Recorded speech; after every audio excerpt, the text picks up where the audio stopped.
வாக்குத்தத்த வசனத்தை நாம் வாசிக்கலாம். சங்கீதங்களின் புஸ்தகம் 37வது அதிகாரம் 19வது வசனம். அவர்கள் ஆபத்து காலத்திலே வெட்கப்பட்டு போகாதிருந்து பஞ்ச காலத்திலே திருப்தி அடைவார்கள். அவர்கள் ஆபத்து காலத்திலே வெட்கப்பட்டு போகாதிருந்து பஞ்ச காலத்திலே திருப்தி அடைவார்கள். நான் இன்றைக்கி வேற ஒரு செய்தி கொடுக்கணும் அப்படின்னு தான் நான் யோசித்தேன். வாக்குத்தத்தத்திலிருந்து கொடுக்கணுமா அப்படின்னும் போது, ஆனால் ஆண்டவர் மறுபடியும் இழுத்து கொண்டு அங்கே தான் நிறுத்தியிருக்கிறார். நானே என்ன யோசிச்சுட்டு இருக்கிறேன் அப்படின்னா, வாக்குத்தத்த வசனத்திலிருந்து முதல் வாரம் மட்டும் கொடுத்துட்டு அதற்கு பிறகு கர்த்தர் கொடுக்குற வார்த்தைகளை வைத்து கொடுக்கலாம் அப்படின்னு நான் யோசிச்சிருக்கிறேன். ஒருவேளை அடுத்த மாதத்திலிருந்து கர்த்தர் அப்படி நடத்தினார்னா அதை செய்வேன், அல்லது இப்படித்தான் என்று சொன்னால் இப்படியும் இருக்கும். அது இந்த ஊழியத்தை செய்யும்போது அவர் நம்மளை எங்கேனாலும் இழுத்து கொண்டு அங்கே கொண்டு நிறுத்திடுறாரு. அது அதாவது என்னென்னா, நான் எப்போவுமே நான் இத்தனை வருஷம் ஊழிய அனுபவத்தில் பார்த்துருக்கிற காரியம் என்னென்னா, எங்களை வச்சு ஊழியம் இல்லை, வருகிற உங்களை வச்சு தான் கர்த்தர் ஊழியத்தை செய்கிறார். கர்த்தர் பேசுகிறதற்கும் வார்த்தைகளை ஆயத்தப்படுத்தி கொடுக்கிறதும் உங்களுக்காகத்தான் ஆயத்தப்படுத்தி கொடுக்கிறார். அதனால் வருகிற மக்கள் எப்படிப்பட்டவர்கள், என்ன மனநிலையோடு வருகிறார்கள் என்பதை ஆண்டவர் ஏற்கனவே அறிந்திருக்கிறபடினாலே அவர்களுக்கு ஏற்ற வார்த்தைகளை ஆயத்தப்படுத்தி கொடுக்கிறார். நாங்கள் சில நேரத்தில் இப்படி பண்ணலான்னு நாங்கள் முயற்சி பண்ணாலும் எங்களை இழுத்து கொண்டு வந்து அந்த பாதையில் விட்டு இப்படி ஓடு அப்படின்னு தான் ஆண்டவர் நடத்தி கொண்டிருக்கிறார். அதனால் அவர் சொல்லும்போது நாம் என்ன செய்ய முடியாது, மீற முடியாது. அதனால் இந்த வாக்குத்தத்த வசனத்திலிருந்து இந்த வாரம் கொடுக்க நடத்தப்பட்டிருக்கிறேன். அவர்கள் ஆபத்து காலத்தில் வெட்கப்பட்டு போகாதிருந்து பஞ்ச காலத்தில் திருப்தி அடைவார்கள். நம்ம போன வாரம் பார்த்தது இஸ்ரவேல் ஜனங்களுக்கு வந்ததான சில ஆபத்துகளை குறித்து நம்ம பார்த்தோம். சுகபோகமாய் சந்தோஷமாய் வாழ்ந்து கொண்டிருந்ததான இஸ்ரவேல் ஜனங்களுக்கு முதலாவது ஆபத்து என்ன வந்ததுன்னு பார்த்தா, யோசேப்பை அறியாத புதிய ராஜன் ஒருவன் எகிப்திலே தோன்றினான். அதுதான் முதல் ஆபத்து. ஏன்னா யோசேப்பை அறிந்தவன் இருக்கிற வரைக்கும் இஸ்ரவேல் ஜனங்களுக்கு தேவையான பராமரிப்புகள் இருந்தது, பாதுகாப்பு இருந்தது. அதனால தான் நான் சொல்கிறேன், இன்றைக்கி இருக்கிற பாதுகாப்பு நாளைக்கு இருக்குங்கிறதுக்கு எந்த கேரண்டியும் கிடையாது. ஹல்லேலூயா. அப்போது நமக்கு அதனால தான் ஆண்டவர் சோம்பேறியே நீ என்ன ஸ்டார்டிங்கே போடுறாரு, சோம்பேறியேங்கிறாரு. யாரிடத்தில் போய் கற்றுக்கொள்ளணும்? சத்தமா? ஆமாம். நீங்கள் போயிட்டு ஒரு வெயிட் மிஷினில் ஏறி உங்களுடைய வெயிட்டை பார்த்துக்கோங்க. அந்த வழியாக ஏதாவது எறும்பு போச்சுன்னா அந்த எறும்பையும் தூக்கி கொஞ்சம் வெயிட் போட்டு பாருங்கள், எப்படி இருக்கும். ஒரு தராசில் ஒரு பக்கம் உங்களையும் ஒரு பக்கம் ஒரு எறும்பையும் வச்சா எவ்வளோ வித்தியாசம் இருக்கும். யார்கிட்ட கற்றுக்கிறது? ஹல்லேலூயா. பாருங்கள், ஆண்டவர் யார்கிட்ட போய் ஆலோசனை கேட்க வச்சுருக்கிறாருன்னா அப்போ நம்ம எவ்வளோ கேவலமாக இருக்கிறோன்னு பாருங்கள். ஹல்லேலூயா. எறும்புக்கிட்ட போய் கற்றுக்கோ. அதுக்கு ஒரு நமக்கு தலைப்பும் கொடுத்துட்டார், சோம்பேறின்ட்டார்.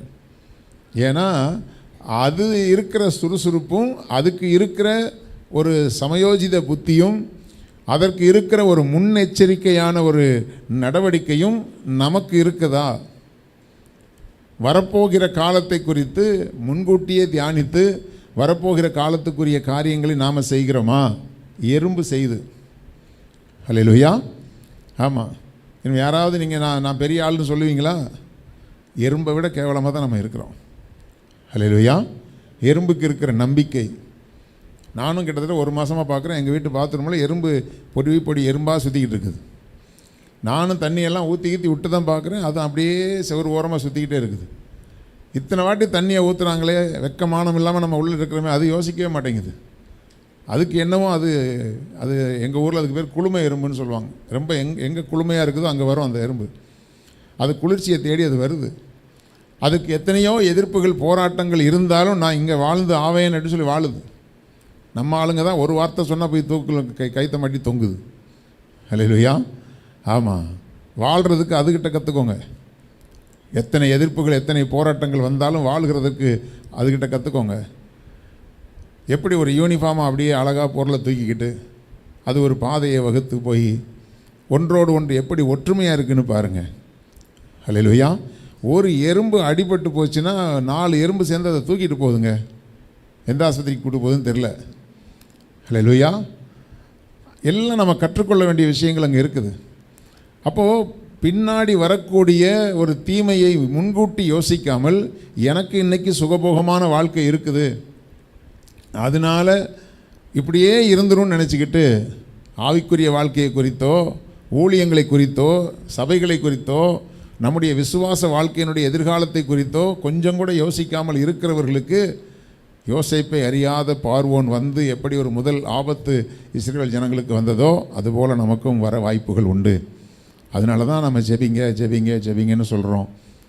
வேதத்தை தியானிங்க, வேதத்தின்படி வாழுங்க, வேதத்தின்படி உங்களை மாற்றிக்கொள்ளுங்க. தயவு செஞ்சு நான் திரும்ப திரும்ப சொல்கிறேன், இப்படித்தான் இருப்பேன்னு மட்டும் தயவு செஞ்சு ஆண்டவர்கிட்ட வணங்கா கழுத்தோடு இருந்துடாதீங்க. ஆமென். கழுத்து திரும்பலைன்னா என்ன பண்ணுவாங்க? ஒரு டாக்டர் சந்திரமோகன் உங்களுக்கு தெரியும் நினைக்கிறேன், கழுத்து அப்படியே பிடிச்சிக்கிச்சு, படுக்க வச்சுட்டு போட்டு நறுக்குன்னு போட்டு முறுக்குனார். பார்த்தா கடக்குன்னு சவுண்டு வந்துச்சு, சரியாகி போச்சு. திரும்பலைன்னா வச்சு திருப்ப வேண்டியது வந்துடும்.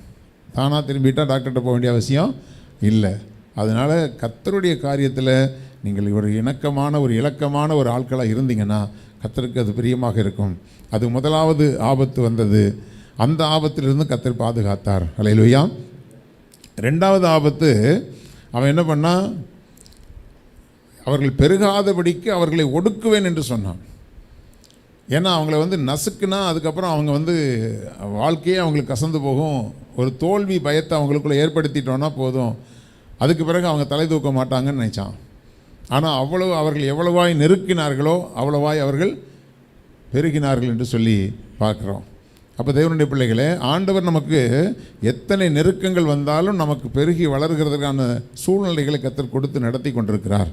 முதலாவது பிசாசு கொண்டு வருகிறது ஒரு பயத்தை கொண்டு வருவான். ஐயோ நீ இதை செஞ்சால் பிசாசு அடித்து போட்டுருவான், உன்னை காலி பண்ணிடுவான், உன்னால் தலை தூக்கவே முடியாது, உனக்கு ஒரு எதிர்காலமே இல்லைன்னு சொல்லிட்டு முதலாவது பிசாசு நமக்கு கொண்டு வருகிற ஆபத்தே என்னது? பயம். ரெண்டாவது என்னது? அடுத்தது எபிரேய மருத்துவச்சிகள்கிட்ட போய் என்ன சொன்னால், அவர்கள் பிரசவிக்கும் போது பெண் பிள்ளைகளாக இருந்தால் உயிரோடு வச்சுருங்க, ஆண் பிள்ளைகளாக இருந்தால் கொன்று போட்டுருங்கன்னு சொன்னாங்க. அப்போது ஆண் பிள்ளைகளை கொண்டு போட்டால் யுத்தம் பண்ணுறதுக்கு ஆள் இருக்க மாட்டாங்க, குடும்பங்களுக்கு தலைவர்கள் இருக்க மாட்டாங்க. அப்போ பெண் பிள்ளைகளை வச்சு நம்ம எப்படினாலும் அடிமைத்தனத்தில் வேலை வாங்கி கொள்ளலாம் என்கிறதான ஒரு ஆபத்து வந்தது. அதிலும் அவர்கள் ஆண் பிள்ளைகளை மருத்துவச்சிகள் தப்புவிக்கும்படியாக ஆபத்து காலத்திலே அவர்கள் வெட்கப்பட்டு போகாதபடி தேவன் பாதுகாத்தார். மூன்றாவது ஆபத்தை குறித்து நம்ம பார்க்கலாம். மூன்றாவது என்ன ஆபத்து? 22வது வசனம், யாத்திராகமம் 1:22 வாசிமா. அப்பொழுது பார்வோன் பிறக்கும் ஆண் பிள்ளைகளை எல்லாம் நதியிலே போட்டு விடவும் பெண் பிள்ளைகளை எல்லாம் உயிரோடே வைக்கவும் தன் ஜனங்கள் எல்லாருக்கும் கட்டளையிட்டான். பிறக்கவே கூடாதுன்னு நான் முயற்சி பண்ணேன், ஆனால் பிறந்துட்டாங்க. அப்படி எங்கேயாவது திருட்டுத்தனமாக பிள்ளைகள் பிறந்திருந்து ஆண் பிள்ளைகள் இருந்தால் அதை என்ன செய்யணும்? நதியிலே போட்டு விட வேண்டும் என்று சொல்லி ஒரு பெரிய நெருக்கடி வந்துடுச்சு. அதாவது பெற்றெடுக்கிறதே ஒரு பெரிய கஷ்டம்னு சொன்னால் பெற்றதை பாதுகாக்கிறதே ஒரு பெரிய கஷ்டமாகி போகுது. இன்றைக்கி எத்தனையோ பேருக்கு குழந்தைகள் இல்லை, ஆனால் கர்த்தருடைய கிருபையினால் அநேகருக்கு குழந்தைகளை கொடுத்துருக்கிறார். ஆனால் குழந்தையை பற்றி நாங்கள் பாக்கியவான்களாக இருக்கிறோம் என்று சொன்னாலும் அந்த பிள்ளைகளை இந்த உலகத்தில் வளர்க்கிறது எவ்வளோ பெரிய கஷ்டமாக இருக்குது. பிசாசுடைய வஞ்சனைகளுக்கு தப்பிக்க வைத்து அந்த பிள்ளைகளை வளர்க்கிறது மிக கடினமான ஒரு காரியம். அன்றைக்கு நதியில் தள்ளினா, இன்னும் நான் ஏற்கனவே ஒரு முறை பிரசங்கம் பண்ணும்போது இப்படி சொல்லியிருக்கேன் நினைக்கிறேன், எல்லா ஆண் பிள்ளைகளையும் தண்ணியில் கொண்டு போட சொன்னாங்க. இன்றைக்கும் அநேக ஆண்களை தண்ணியில் தான் போட்டிருக்கான் பிசாசு. அண்டர்ஸ்டாண்ட்? மனசிலாயோ? அநேக ஆண்களை எங்கே போட்டிருக்கான்? தண்ணியில் தான் போட்டிருக்கான். எந்த தண்ணி? இந்த தண்ணியில். அவர் எங்கே, அதாவது என்னுடைய அக்கா மருமகன் தண்ணி பிஸ்னஸ் பண்ணுறாரு. அவகிட்ட கேட்டால், என்னம்மா உங்கள் வீட்டுக்காரர் எங்கே தண்ணி போட போயிருக்காரு அப்படின்வா. ஒரு நாளைக்கு எவ்வளோ தண்ணி போடுவான்? அது 100-150 கேன் போடுவார். இல்லையா? அது மாதிரி அவர் போடுறது குடிக்கிற தண்ணி, ஆனால் இது அடிக்கிற தண்ணி. அநேகரை இன்றைக்கி பிசாசு எதில் தான் போட்டிருக்கான்? தண்ணியில் தான் போட்டிருக்கிறான். ரட்சிக்கப்படாதவர்கள் மட்டும் இல்லை, ரட்சிக்கப்பட்டவர்களையும் அதில் தான் என்ன செஞ்சுருக்கான், தள்ளி வச்சுருக்கிறான். இது ஆண்கள் பக்கம், பெண்கள் பக்கம் வேறு விதமாக இருக்குது. ஆனால் கர்த்தருடைய பிள்ளைகளை, நமக்கு வருகிற ஆபத்து அல்லது இஸ்ரவேல் ஜனங்களுக்கு வந்ததான ஆபத்தை பார்க்கும் பொழுது நதியிலே போட்டு விடும்படி அவன் என்ன செஞ்சான், ஒரு உத்தரவை போட்டான். இதில் கர்த்தர் இன்றைக்கு நம்மோடு கூட பேசுகிற ஒரு காரியம் என்ன அப்படின்னு சொன்னால், நமக்கு எதிரான சட்டங்கள் இருக்கலாம், சூழ்நிலைகள் இருக்கலாம், இனி இதற்கு மேல் என்னுடைய வாழ்க்கையை காப்பாற்ற முடியாது, அல்லது எனக்கு இதுக்கு மேல் இந்த பிரச்சனையிலேருந்து தப்பிக்கொள்ள முடியாது. ஏன்னா வேலையில் நெருக்க பார்த்தா அதுவும் ஒன்றும் நடக்கலை, அடுத்தது பிறக்கும்போதே கொல்ல பார்த்தா அதுவும் எப்படியோ பிறந்துடுது. சரி, பிறந்தாலும் பரவாயில்ல, இனி அந்த பிள்ளைகளெல்லாம் என்ன செய்ய, ஆண் பிள்ளைகளெல்லாம் கொண்டு நதியில் போட்டு அந்த ஆண் வாரிசுகளை இல்லாத அளவுக்கு பண்ணணும். அதை அவன் முயற்சி பண்ணும் பொழுது இங்கே இந்த பிரச்சனை காலங்களிலே கர்த்தர் இன்றைக்கி உங்களுக்கு கொடுக்கும்படி கர்த்தர் கொடுத்த ஆலோசனை என்னென்னா, இப்படிப்பட்ட ஆபத்து காலத்திலே நாம் வெட்கப்பட்டு போகாமல் இருக்க வேண்டுமானால் ஆபத்துகளிலே நீங்கள் நிதானமாய் ஒவ்வொரு காரியத்தை கையாள வேண்டும். நமக்கு ஒரு ஆபத்து வந்த உடனே படபடன்னு என்னத்தையோ ஒன்று செஞ்சு அதை இருக்கிற பிரச்சனையை பெருசாக்கி விட்டுருவோம் நம்ம. புரியுதா? எப்போவுமே நம்முடைய அதாவது ஒரு ஒரு ஒரு பிரச்சனை நடக்குது அப்படின்னு சொன்னால், அன்றைக்கி கூட இந்த ஒரு பெண்ணை ஒரு டாக்டரை இப்போது பலாத்காரம் பண்ணி கொண்டுட்டாங்க. அதெல்லாம் பார்க்கும்போது, அதனுடைய நியூஸ் கேட்கும்போது நம்முடைய இருதயமெல்லாம் அப்படியே ஒரு மாதிரி ஆகுது. உலகத்தில் மனுஷங்க தான் இருக்கிறாங்களா, அதெல்லாம் யோசித்து பார்த்தா நம்ம மிக வேதனையான ஒரு காரியம். இப்போது ஒரு ஆளை பிடிச்சிட்டாங்க, அதை பற்றி ஒரு நியூஸ் போட்டிருக்காங்க. அந்த நியூஸுக்கு கீழே கமெண்ட்ஸ் போட்டிருக்காங்க, அவனை உடனே கொன்றுங்க, அவனை உடனே வெட்டிடுங்க அப்படின்னு சொல்லி கீழே நம்ம ஆட்கள் உணர்ச்சி பூர்வமாக போட்டிருக்கிறாங்க. உடனே அவனை வெட்டியாச்சுன்னா, இந்த பாருங்க, உடனே வெட்டியாச்சுன்னு சொன்னால் இன்னும் எத்தனை குற்றவாளிகள் இருக்காங்கிறது யாரை வச்சு கண்டுபிடிக்க முடியும்? கவனிக்கிறீங்களா? ஒருத்தனை தான் பிடிச்சிருக்காங்க, ஆனால் இது கூட்டு பலாத்காரம், இதில் இன்னும் எத்தனையோ பேர் இருக்கிறாங்க. அப்போது என்ன அரசாங்கம் என்ன பண்ணுது, அதை பண்ணலையா, இதை பண்ணலையா, இப்படி பண்ணுறாங்க அப்படி பண்ணுறாங்கன்னு அரசாங்கத்தை குற்றப்படுத்தி நிறைய பேர் கமெண்ட்ஸ் போட்டிருக்காங்க. இதுதான் ஆபத்து காலத்தில் பதட்டத்தில் என்னத்தையாவது பேசுகிறது.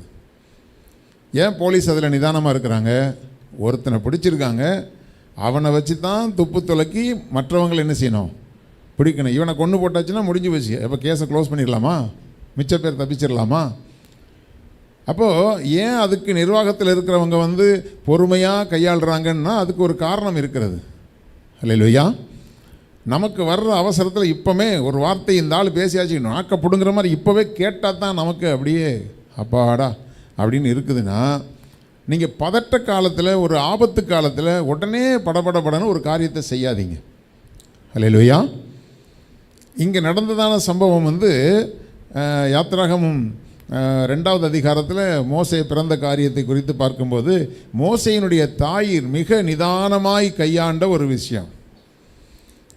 அதுதான் இன்றைக்கி நம்ம தியானிக்க போகிறோம். நீதிமொழிகள் 24:10 வாசிங்க. நீதிமொழிகள் 24:10. ஆபத்து காலத்தில் நீ சோர்ந்து போவாயானால் உன் பலன் குறுகினது.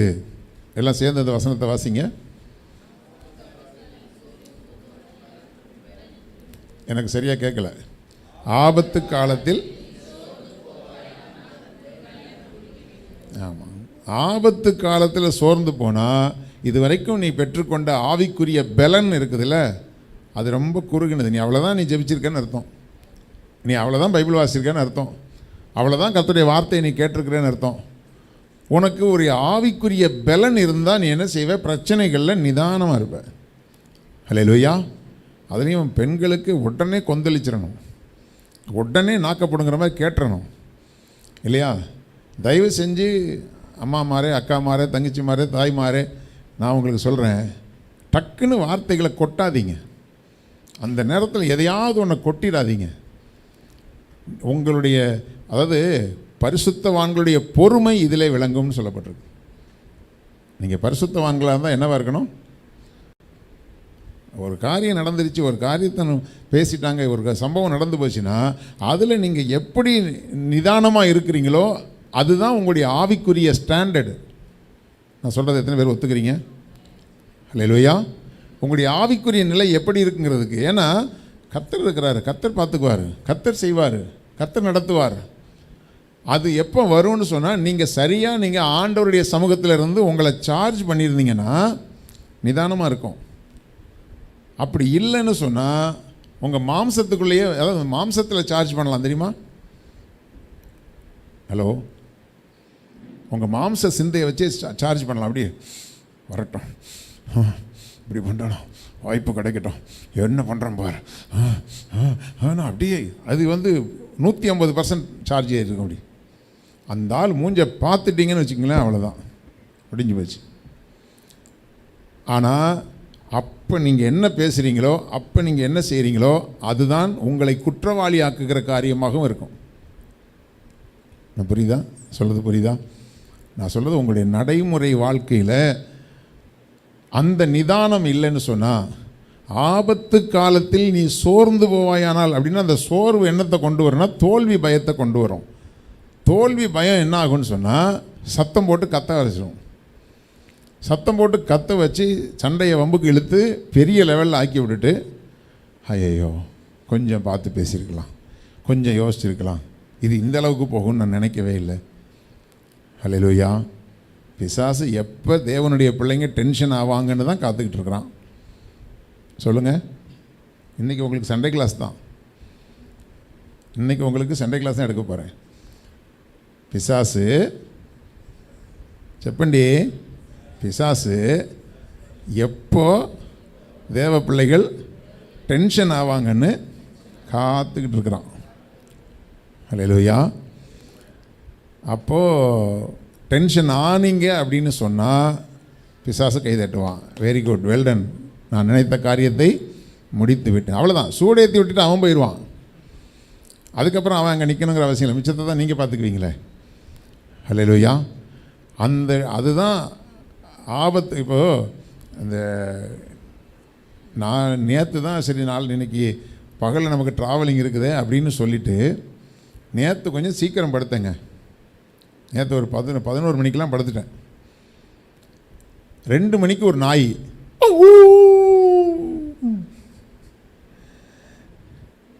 என்னடா வீடெல்லாம் பூட்டி தான் இருக்குது, யாரா கத்துறாங்க அப்படின்னு பார்த்து அந்த சத்தத்தில் கடைசியில் 2:30க்கெலாம் முழிச்சிட்டேன். இன்னும் தூங்கலை. நீ எப்படி சீக்கிரம் படுப்ப, அவனுக்கு அது பிடிக்க மாட்டேங்குது, நான் என்ன பண்ணுறது? அது அப்படியே தொடர்ந்து ஒரு டைம் கேப்பில் கரெக்டாக அப்படியே மாதிரி கத்திக்கிட்டு இருக்குது. கடைசியில் தூங்க விடாமல் ஆக்கிடுச்சு.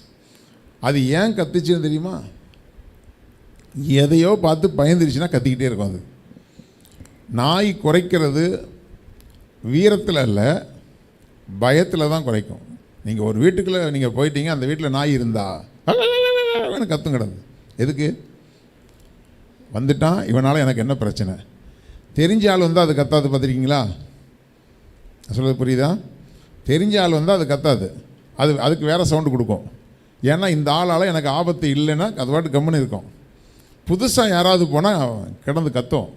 ஏன் கத்துதுன்னா, வந்தால் கடிச்சிடும், அப்படி இல்லை, வந்துடாத கிட்ட அப்படின்னு அர்த்தம். நம்ம ஏன் கத்துறோம் அப்படின்னா, ஏதோ நடந்துருமோ அப்படின்னு நம்ம கத்துறோம். என்ன பாஸ்டர், அது கூடயா எங்களை ஒப்பிட்டு பேசுகிறீங்க அப்படின்னா, அது கூட நான் உங்களை ஒப்பிட்டு பேசலை. பேசுவேனா? அப்படிலாம் பேசலை. நிதானம். சொல்லுங்கள், இன்றைக்கி சண்டே ஸ்கூல் தான். சொல்லுங்கள், நிதானம். பிரச்சனை பெருசாக இருக்கா, அமைதியாக இருங்க. ஹல்லேலூயா. பாஸ்டர் இப்போ சும்மா இருந்தால் ஏதாவது ஒன்றும் நடக்காதுங்க. நாய் அது பாட்டுக்கு குலைச்சிட்டு அது பாட்டுக்கு போயிடும். ஹல்லேலூயா. நீங்கள் அமைதியாக இருங்க, கர்த்தர் உங்களுக்காக யுத்தம் பண்ணுவார். அப்படி தானே சொன்னார்? நீங்கள் சும்மா இருந்தால் கர்த்தர் யுத்தம் பண்ணுவார். நீங்கள் யுத்தம் பண்ணால் தெரிஞ்ச விஷயந்தான், நீங்கள் யுத்தம் பண்ணால் அவர் சும்மா இருப்பார். சரி, நீ தான் பார்த்துக்குவே அப்படின்னு விட்டுருவார். அதனால கர்த்தருடைய பிள்ளைகளை, ஒரு பெரிய ஆபத்து, இதில் 3வது ஆபத்து என்ன அப்படின்னு சொன்னால், ஆண் பிள்ளைகளெல்லாம் கொண்டு போட்டுறணும். அநேகர் என்ன செஞ்சாங்க, பிள்ளைகளை இழந்தாங்க. ஆனால் இங்கே ஒரு காரியத்தை பாருங்கள். யாத்திராகமம் 2:1-2 வாசிங்கம்மா. 3 வசனங்களை வாசிங்க. லேவியின் குடும்பத்தாரில் ஒருவன் லேவியின் குமாரத்திகளில் ஒருத்தியை விவாகம் பண்ணினான். அந்த ஸ்திரீ கர்ப்பவதியாகி ஒரு ஆண் பிள்ளையை பெற்று அது அழகுள்ளது என்று கண்டு அதை 3 மாதம் ஒளித்து வைத்தாள். அவள் அதை அப்புறம் ஒளித்து வைக்க கூடாமல் ஒரு நாணற் பெட்டியை எடுத்து அதற்கு பிசினும் கீழும் பூசி அதிலே பிள்ளையை வளர்த்தி நதியோரமாய் நாணலுக்குள்ளே வைத்தாள். போதும். இப்போ எப்படினாலும் இந்த உலகத்தில் நம்ம வாழ்ந்து தான் ஆகணும். ராமன் சொல்லுங்களேன். எப்படினாலும் இந்த உலகத்தில் வாழ்ந்து தான் ஆகணும். உலகத்தில் வருகிற எதிர்ப்புகளை எல்லாம் நாம் ஜெயித்து வாழ்ந்து தான் ஆகணும்.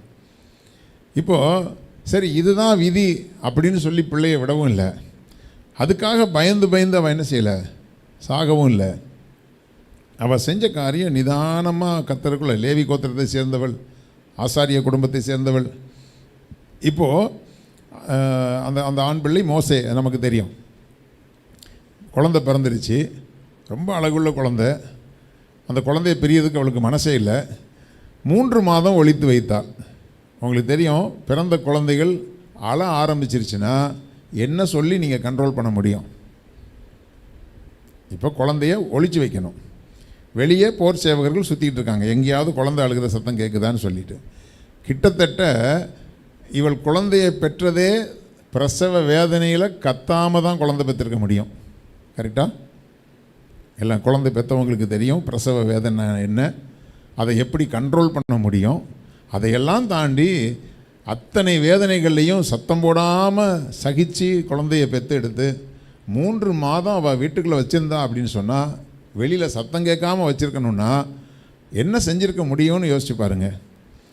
கண்டிப்பாக வெளியில் சத்தம் கேட்கும். அவங்க ஒன்றும் பெரிய பில்டிங் வீட்டிலலாம் அவங்க இல்லை, பெரிய பங்களா வீட்டுக்குள்ளே இருந்தாங்க, வெளியில் சத்தம் கேட்காதுன்னு சொல்கிறதுக்கு. அப்படிப்பட்டதான ஒரு சூழ்நிலையில் அத்தனை போராட்டங்களையும் அவள் நிதானமாய் கையாண்டு, சரி இதுக்கு மேலே பிள்ளையுடைய சத்தம் அதிகமாயிடுச்சு. அதே சமயத்தில் கர்த்தர் எனக்கு கொடுத்த பிள்ளைய நான் கர்த்தரை நம்பி நான் ஒரு காரியத்தை செய்ய போகிறேன். நிதானமாக அந்த காரியத்தில் என்ன செய்கிறா அவள் இறங்குறத நம்ம பார்க்குறோம். எனக்கு ஒரு காரியம் ஞாபகம் இருக்குது. என்னுடைய தலைமை சபையில் இருக்கும்பொழுது ஒரு நாள் நைட்டு எடிட்டிங் முடிச்சுட்டு ஒரு 2 மணி இருக்கும், நான் பைக்கில் வந்துட்டுருக்கிறேன். சாலிகிராமத்தை நோக்கி வந்துட்டுருக்கிறேன், வடபள்ளியில் வந்துட்டுருக்கிறேன். அந்த நாட்களில் கொஞ்சம் சில கிரிமினல் குற்றங்கள் நடந்ததுனால போலீஸ் ரோந்து பயங்கரமாக இருக்குது.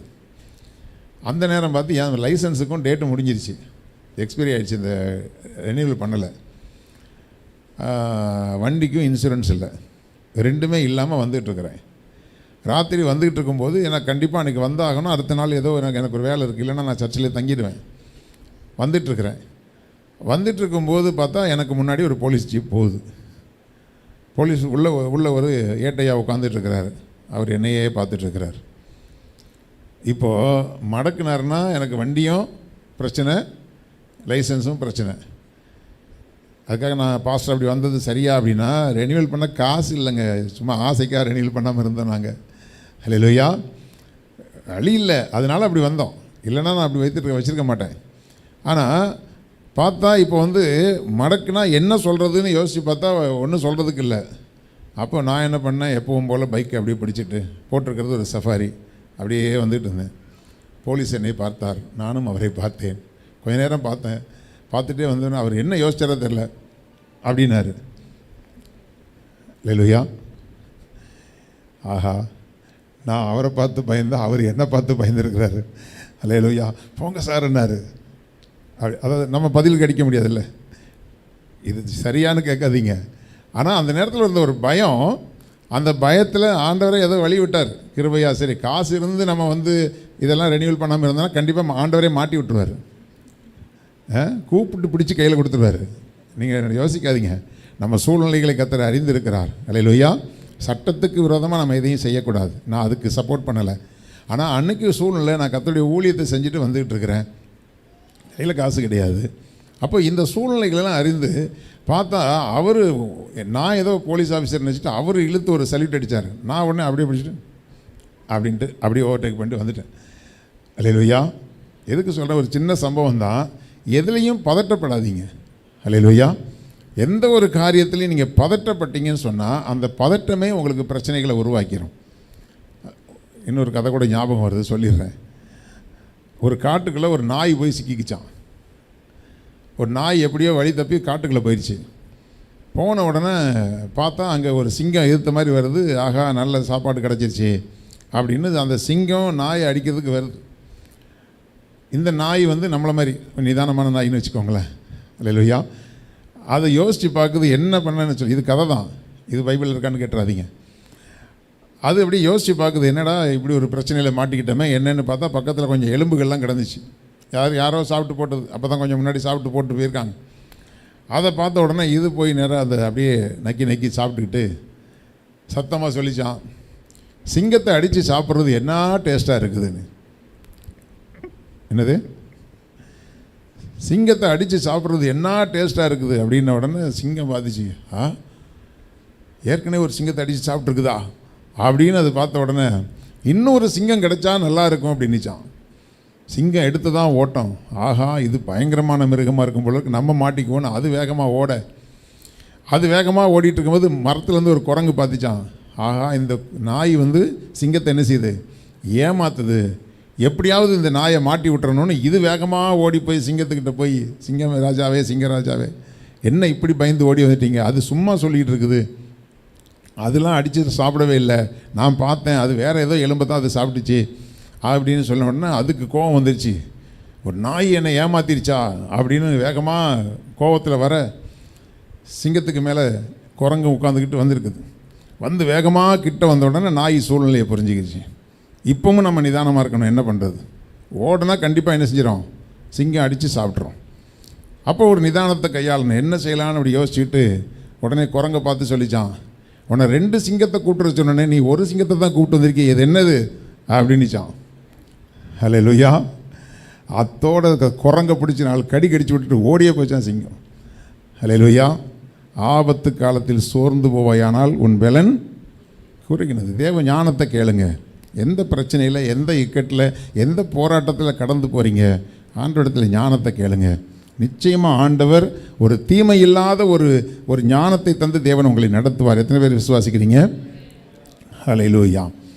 அப்போது அதுக்காக நீங்கள் பயந்து கொண்டிருக்க வேண்டிய அவசியம் இல்லை. எல்லாவற்றிலும் ஒரு நிதானம் உங்களுக்கு இருந்ததுன்னா அந்த நிதானத்தின் மூலமாக ஒரு நல்ல காரியம் உங்களுக்கு நடக்கிறத நீங்கள் பார்க்க முடியும். அப்போ இவன் என்ன பண்ணுறா, ஒரு திட்டம் தீட்டுறா. ஆண்டவரே, நான் என்ன செய்யணும், நீங்கள் தான் இந்த குழந்தைய எனக்கு கொடுத்தீங்க, இந்த குழந்தைய நான் எப்படி சாக கொடுக்க முடியும், அதனால் இதை உண்மை நம்பி நான் ஒரு காரியத்தை செய்கிறேன்னு சொல்லிவிட்டு அவள் செஞ்ச காரியம் என்ன, ஒரு நாணல் பெட்டியை எடுத்து அதற்கு பிசினும் கீழும் பூசி, ஏன்னா தண்ணிக்குள்ளே கொண்டு வைக்க போகிறோம், தண்ணி கீழே இருந்து என்ன செய்யக்கூடாது, உள்ளே வரக்கூடாது, அதற்காக ஒரு பாதுகாப்பை அதற்கு பண்ணி அதை கொண்டு போய் அந்த நைல் நதியில் கொண்டு போய் விட்டா. அந்த நாணல்களுக்கு நடுவில், அந்த செடிகளுக்கு நடுவில் கொண்டு வச்சா. அப்போ அந்த பெட்டி என்ன செய்யுது, மிதந்து போய்கிட்டு இருக்குது. அதற்கு என்ன சம்பவிக்கும் என்பதை அறியும்படிக்கு அதன் தமக்கை தூரத்திலிருந்து நின்று கொண்டிருந்தாள். நம்ம கடந்த நாட்களோடு தியானிக்கும் போது ஆரோன் மிரியாமை பற்றி நம்ம பார்த்தோம். இந்த மிரியாம் தான் அவருடைய அக்கா, மோசேயினுடைய அக்கா. அவள் மூத்தவா. அதுக்கு பிறகு ஆரோன், 3வது பிறந்தது தான் யார், மோசே. இப்போ இந்த குழந்தை மோசையை அவங்க நதியில் விட்டு நிதானமாக ஆண்டவருடைய சமூகத்தில், நான் நீங்கள் யோசிச்சு பாருங்களேன், கொண்டு போய் நைல் நதியில் விட்டாச்சு. அவள் போய் உட்காந்து டிவியில் படமாக பார்த்துட்ருப்பா. டிவி எப்போல்லாம் டிவி இல்லை பாஸ்டர், இருந்தால் பார்த்துருப்பாங்கிறீங்களா? ஒரு பெத்த பிள்ளையை கொண்டு போய் வேறு வழியே இல்லாமல் ஒரு நைல் நதியில் விட்டுட்டு அவள் எவ்வளவு ஜெபம் பண்ணியிருப்பான்னு யோசிச்சு பாருங்கள். ஒரு ஆமன் கூட இல்லையே, அவள் ஜெபம் பண்ண எங்களுக்கு என்ன பாஸ்டர் அப்படிங்கிறீங்களா? தேவ பிள்ளைகளே, ஆபத்து காலத்தில் உங்களுடைய பலனை நீங்கள் பெருக்கிறதுக்கு தேவ சமூகத்தில் உட்காருங்க. தேவ சமூகத்தில் உட்கார்ந்த, ஆண்டவரே, எனக்கு ஒரு பெரிய ஆபத்து வந்திருக்குது, இந்த ஆபத்தில் நான் வெட்கப்பட்டு போயிடக்கூடாது, என் பிள்ளையை நான் பறி கொடுக்க நான் விரும்பலை, என் பிள்ளைக்கு ஒரு தீமையும் நடக்கக்கூடாது. அவள் தேவ சமூகத்தில் உட்காந்து அவள் ஜெபித்து அவளுக்கு அந்த குழந்தைக்கு என்ன சம்பவிக்கும்னு பார்க்குறதுக்கு மகள் அனுப்பியாச்சு.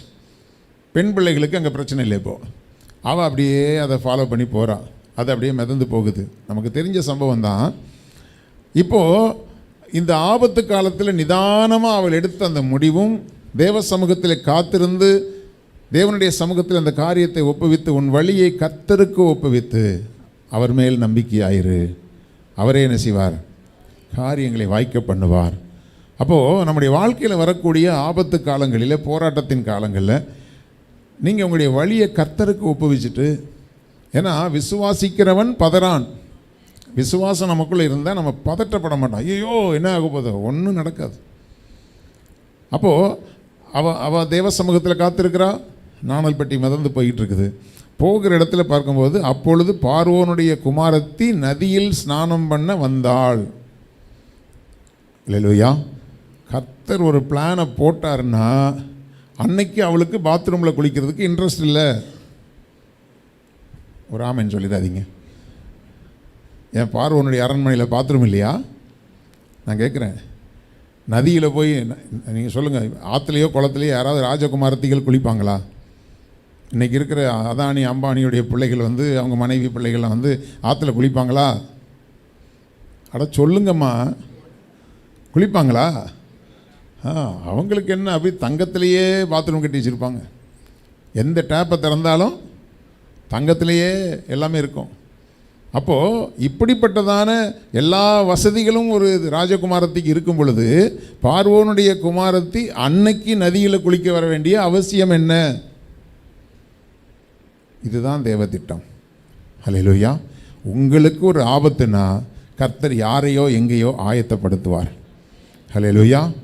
அறிக்கை பண்ணுங்க ஆண்டவர்கிட்ட, ஆண்டவரே இப்படி ஒரு சூழ்நிலை இருக்குது, எங்களுக்காக பரிந்து பேச ஒரு நபரை ஆயத்தப்படுத்த நீர் வல்லவராக இருக்கிறீர். எங்களுக்காக நின்று யுத்தம் பண்ண ஏதோ ஒரு சூழ்நிலையை ஆயத்தப்படுத்த நீர் வல்லவராக இருக்கிறீர். நான் ஆபத்து காலத்தில் நான் சோர்ந்து போக வேண்டிய அவசியம் இல்லை. உம்முடைய சமூகத்தில் எல்லாவற்றையும் ஒப்புக் கொடுக்கிறேன் என்று சொல்லி அப்படிப்பட்ட ஒரு அர்ப்பணிப்பை நம்ம செய்யும்போது நிச்சயமாக கர்த்தர் நமக்காக ஒரு காரியத்தை செய்வார். வீட்டுக்குள்ளே கடந்தவளை நதிக்கு வர வச்சிருக்கிறார். அவள் வந்து ஸ்நானம் பண்ண அவளுடைய தாதிகள் நதியோரத்தில் உலாவினார்கள். ஏன்னா பாதுகாப்பு இல்லை, ராஜகுமாரத்தி இல்லையா, அப்படியே பாதுகாப்புக்கு உலாவி கொண்டிருக்கிறாங்க. அவள் நாணலுக்குள்ளே இருக்கிற பெட்டியை கண்டு அதன் தன் தாதியை அனுப்பி அதை கொண்டு வரும்படி செய்தால், அதை திறந்தபோது பிள்ளையை கண்டால், பிள்ளை அழுதது, அவள் அதன் மேல் இரக்கமுற்றாள். இதெல்லாம் நீங்கள் அப்படி அனுபவித்து வாசிச்சிங்கன்னா தெரியும். பார்வோனுடைய குமாரத்தி யார்? அவர் ரத்தத்திலேயே இஸ்ரவேல் ஜனங்களை வெறுக்கிற ஒரு ஆவி உள்ளே இருக்கும். ஏன்னா பார்வோனை, அதாவது யோசேப்பை அறியாத பார்வோனுடைய குமாரத்தி. இப்போ அவன் என்ன பண்ணுறான்? இஸ்ரவேல் ஜனங்களை நசுக்கணும், தேவ ஜனங்களை ஒடுக்கணும். இதைத்தான் அவங்க வீட்டில் உட்காந்து பேசியிருப்பாங்க. இஸ்ரவேல் ஜனங்களுக்கு விரோதமான ஒரு ஆட்டிடியூட் அவங்களுக்கு இருந்துக்கிட்டே இருக்குங்க. புரியுது அவங்களுக்கு? இப்போது குறிப்பிட்டு நம்ம சொல்ல முடியாது. கிறிஸ்தவர்களுக்கு விரோதமான சில இனத்தவர்கள் இருக்காங்க, சில இயக்கங்கள் இருக்குது. அவங்களுக்கு நம்மளை பார்த்தா எப்படி இருக்குன்னு சொல்லுங்கள். நீங்கள் வெளியிலே பார்த்துருப்பீங்க, சில பேர் பார்த்தா நம்ம கிறிஸ்தவங்கன்னு தெரிஞ்சிருச்சுன்னா அவங்க நம்மளை பார்க்குற விதமும் வித்தியாசமாக இருக்கும், நம்மக்கிட்ட பேசுகிற விதமும் வித்தியாசமாக இருக்கும். எத்தனை பேர் அதை பார்த்துருக்குறீங்க? ஹல்லேலூயா. அந்த சிந்தனையே நமக்கு விரோதமாக இருக்கும். அப்படிப்பட்ட சிந்தனையிலேயே ஊறின ஒரு பெண் இப்பொழுது அந்த பெட்டியை திறந்து பார்க்கிறாள். அந்த பிள்ளை அழுதது. கடைசியில் சொல்கிறா, இது எபிரேய பிள்ளைகளில் ஒன்று. தெரியாமலாம் பிள்ளையை பார்க்கலவா, மூஞ்சை பார்த்த உடனே தெரிஞ்சிருச்சு இது எபிரேய பிள்ளைகளில் ஒன்று. அது மேலே அவளுக்கு எப்படிங்க இறக்கம் வந்துச்சு? ஹல்லேலூயா. அது மேலே அவளுக்கு எப்படி இறக்கம் வந்துச்சு? கழுத்தை நெரிச்சு கொல்லுடி, அப்படி தான் முறைப்படி அவள் சொல்லியிருக்கணும். அதை பார்த்தா பிள்ளை அழுதது, அதில் மேல் அவள் இரக்கமுற்று அவள் சொன்ன முதல் வார்த்தையே இது எபிரேய பிள்ளைகளில் ஒன்று.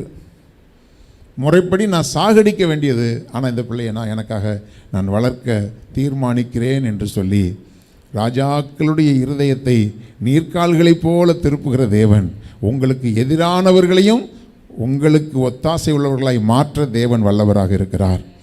ஒருவனுடைய வழி கர்த்தருக்கு பிரியமாக இருந்தால் அவனுடைய சத்துருக்களையும் அவர்களோடு சிநேகமாய் பழக ஆண்டவர் என்ன செய்வாராம்? மாற்றுவார். விசுவாசிக்கிறீங்களா? இல்லை பாஸ்டர், அவங்களுக்கெல்லாம் எங்கள் மேலே பயங்கர கடுப்பு இருக்குது பாஸ்டர், எங்கள் மேலே எரிச்சல் இருக்குது பாஸ்டர். கர்த்தர் யாருடைய இருதயத்தையும் மாற்ற வல்லவராக இருக்கிறார்.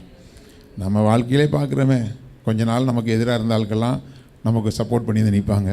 நம்மக்கிட்ட கொஞ்சம் காலம் சப்போர்ட்டாக இருக்கிற ஆட்கள்லாம், உண்மை தானே, சில காலம் நம்மக்கிட்ட அனுகூலமாக இருக்கிற ஆட்கள் சில நேரத்தில் நமக்கு விரோதிகளாய் மாறி போயிடுறாங்க. விரோதிகளாக இருக்கிற சில பேர் வந்து அவங்களா புரிஞ்சுக்கிட்டு வந்து ஐயோ நம்ம தப்பாக தான் இவங்களை புரிஞ்சுக்கிட்டோன்னு அவங்களா வந்து சமாதானமாகறாங்க. இதெல்லாம் யார் செய்கிறா? சில ஆட்களை உங்களை விட்டு பிரிக்கணும்னு கர்த்தர் முடிவு பண்ணிட்டாருன்னா நீங்கள் என்ன ஒட்டுனாலும் அது சேராது. ஆமென். ஆண்டவர் சில திட்டம் போட்டிருப்பார், இந்த ஆட்களை உன்னை விட்டு பிரித்தா தான் நீ உருப்படுவ அப்படின்னு. சில நேரத்தில் ஆண்டவர் சில ஆட்களை பிரிச்சிடுவார். சில நேரங்களில் ஆண்டவர் வந்து ஒரு காலகட்டத்துக்கு பிறகு யாரெல்லாம் பிரிஞ்சு போனாங்களோ அவங்களெல்லாம் கர்த்தர் கொண்டு வந்து சேர்க்குறாரு. இதெல்லாம் நம்முடைய நடைமுறை வாழ்க்கையில் நடக்குதா இல்லையா? தேவன் கொண்டு வந்து சேர்க்கும்போது நான் சேர்க்க மாட்டேன்னு நீங்கள் சொல்லக்கூடாது. என்ன சத்தமாக ராமன் சொல்லுங்களேன். ஆமாம், அன்னைக்கு அவள் பண்ணதுக்கு வெக்கம் இல்லாமல் வந்து நிற்கிறாளா, அதை சொன்னீங்கன்னா நீங்கள் தேவ பிள்ளைகள் கிடையாது. ஹல்லேலூயா. அப்போது இப்படிப்பட்டதான ஒரு மாற்றங்கள் நம்முடைய வாழ்க்கையில் வரும். இங்கே ஆண்டவர் ஒரு பார்வோனுடைய குமாரத்தினுடைய இருதயத்தை மாற்றினார். உங்களுக்கும் எதிராக இருக்கிறவருடைய இருதயத்தை தேவன் மாற்றுவார். ஹல்லேலூயா. எதிரான சூழ்நிலைகளை உங்களுக்கு சாதகமான சூழ்நிலைகளை கர்த்தர் மாற்றுவார். பிள்ளை அழுதது, அதன் மேல் அவள் இரக்கமுற்று இது எபிரேய பிள்ளைகளில் ஒன்று என்றாள். 7வது வசனம், அப்பொழுது அதன் தமக்கை பார்வோனின் குமாரத்தியை நோக்கி, உமக்கு இந்த பிள்ளையை வளர்க்கும்படி எபிரேய ஸ்திரீகளில் பால் கொடுக்கிற ஒருத்தியை நான் போய் உம்மிடத்தில் அழைத்து கொண்டு வரட்டுமா? அந்த பிள்ளைக்கு ஒரு ஞானம் பாருங்கள். நான் என்ன சொல்கிறேன், மோசையை விட ஒரு 4 வயசு மூத்தவளாக இருப்பாளா? அல்லேலூயா. அதாவது தாவீதுடைய மேவிபசத்துடைய வேலைக்காரன் ஷீபான்னு ஒருத்தன் இருந்தான். அது கர்த்தருக்கு சித்தமான அந்த காரியத்தை நம்ம தியானிக்கலாம். அவன் வந்து வேலைக்காரன், அவனுக்கே 15 பிள்ளை இருந்துச்சான். புரியுதா? 15 குமாரத்திகளை பற்றி லிஸ்ட் இல்லை, 30வது பெற்றிருப்பான் போல தெரியுது. அந்த காலங்கள் அப்படி தான் இருந்தது. ஆனால் இவளுக்கு 3 பிள்ளைகள் தான். அப்போ நிச்சயமாக கொஞ்சம் நெருக்கமான நாட்களில் தான் பெற்றிருக்கணும். மிஞ்சி போனால் அதிகபட்சம் 4 வயசு 5 வயசு மூத்தவளாக இருக்கலாம். இப்போ இந்த பிள்ளை 3 மாதத்துக்கு குழந்தை, அவளுக்கு ஒரு 5 வயசுன்னே வச்சுக்கோங்களேன். 5 வயசு பிள்ளைக்கு இந்த ஞானம் வருமா? குழந்தைக்கு பால் கொடுக்கும்படி பார்வோனுடைய குமாரத்தி கைக்கு போயிடுச்சு, இப்போ போய் நம்ம பேசலாமா? நம்மளால தான் என்ன சொல்லுவோம், ஐயையோ அவங்கக்கிட்டலாம் பேசவே முடியாதுப்பா, அவங்களாம் பயங்கரமான ஆள், அவ்வளோதான் நம்ம பேசினா அடித்து கொன்னே போட்டுருவாங்க. ஒன்றும் நடக்காது. நீங்கள் போய் தைரியமாக பேசுங்க. அல்லேலூயா. ஆமாம், ஒன்றும் நடக்காது. நீங்கள் பயப்படுகிற பயம் ஒன்றுமே நடக்காது. சத்தமாக ஒரு ஆமென் சொல்லுங்களேன். அல்லேலூயா. நீங்கள் எதை குறித்து பயந்து கொண்டிருக்கிறீங்களோ அப்படி ஒன்றும் நடக்காது. ஏன்னா கர்த்தர் உங்களோடு கூட இருக்கிறார். அல்லேலூயா. அப்போது அவள் வந்து தைரியமாக போய் பேசுகிறா. பேசுனா ஏதாவது ஒன்று ஆயிரலாம். ஏய் நீ யார், எங்கேருந்து வந்த, எப்படி இந்த குழந்தைய பார்த்த, நீ எங்கே ஒளிஞ்சிருந்த, அப்படி தானே கேட்டிருக்கணும். ஏன்னா அவருடைய அதிகாரம் அப்படி. தாதிமார் சுற்றிக்கிட்டு இருக்கிறாங்க, கிட்டத்தட்ட அவங்களுக்கு இராணுவ பாதுகாப்போடு தான் அவன் நின்றுட்டுருக்கிறா. அதுக்குள்ளே இந்த குழந்தை உள்ளே போய் பேசுகிற தைரியத்தை கொடுத்தவர் கர்த்தர். அல்லேலூயா. பேச முடியாத இடத்துலலாம் கர்த்தர் உங்களை பேச வைப்பார். அல்லேலூயா. அந்த தைரியத்தை கர்த்தர் உங்களுக்குள்ளே கொடுப்பார். நான் போய் எப்படி பேச போகிறேன், நான் போய் எப்படி நான் செய்ய போகிறேன், நான் எப்படி போய் இந்த பிரச்சனையை டீல் பண்ண போகிறேன், ஒன்றும் கவலைப்படாதீங்க. கர்த்தரை நம்பி நீங்கள் போய் பேசுங்க, நிதானமாக பேசுங்க, அதுதான் ரொம்ப முக்கியம். அல்லேலூயா. அப்போது போய் பேசும் பொழுது அவர் சொல்கிற ஒரு காரியம் என்ன, நான் போய் இதுக்கு ஒரு தாயை கொண்டு வரேன், எபிரேய பெண்களை ஒருத்தையை கொண்டு வரட்டுமா அப்படின்னு சொன்னோன்னா அவளும் கொண்டு வா அப்படின்னு சொல்லும்போது இந்த பெண் போய் பிள்ளையின் தாயையே அழைத்து கொண்டு வந்தாள். அல்லேலூயா. இதுதான், அதாவது பட்சிக்கிறவனிடத்திலிருந்து பட்சணம் வந்தது. யார் பட்சிக்கிற நபரோ அந்த நபர்கிட்டருந்து என்ன வந்துச்சான், பட்சணம் வந்தது. அப்போ இந்த பிள்ளை வந்து பெத்த தாய், அவள் தவிச்சிக்கிட்டு இருக்கிறா, அவள் ஜபிச்சிக்கிட்டு இருக்கிறா. திரும்ப இந்த பிள்ளையை நான் பார்ப்பேனா? நீங்கள் ஒரு தாயுடைய மனநிலையிலேருந்து பார்த்தா தான் அந்த வேதனை தெரியும். திரும்ப இந்த பிள்ளையை நான் பார்ப்பேனான்னு அவள் பயந்துகிட்டு இருக்கிறா. இப்போ இந்த பிள்ளை வந்து யார் கொல்லுவாங்களோ, யார் பிள்ளையை கொல்றதுக்கு சட்டம் போட்டானோ அவன் வீட்டுக்குள்ளேயே இப்போ என் பிள்ளை வளரப்போகுது. அல்லேலூயா. யார் உங்களை அழிக்கணும்னு நினைக்கிறாங்களோ அவங்களே உங்களுக்கு பாதுகாப்பாக இருக்கக்கூடிய சூழ்நிலையை தேவன் ஏற்படுத்துவார். அல்லேலூயா. உங்களுடைய வாழ்க்கையில் யாரால் தீமை வரும்னு நீங்கள் நினைக்கிறீங்களோ அவங்க தான் உங்களுக்கு அனுகூலமாக நிற்க போகிறாங்க. அல்லேலூயா. இந்த வார்த்தைகளை கர்த்தர் உங்களோடு கூட பேசுகிறார். அப்போது இவ போய் அந்த தாயை கூப்பிட்டு வர்றா. அவள் சொல்கிறா பாருங்க, 9வது வசனம், பார்வோனுடைய குமாரத்தி அவளை நோக்கி, எவளை நோக்கி? பிள்ளையினுடைய தாயை நோக்கி, இந்த பிள்ளையை எடுத்து கொண்டு போய் அதை எனக்கு வளர்த்திடு, நான் உனக்கு.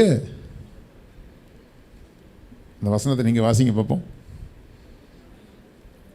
பார்வோனுடைய குமாரத்தி அவளை நோக்கி, வாசிங்க.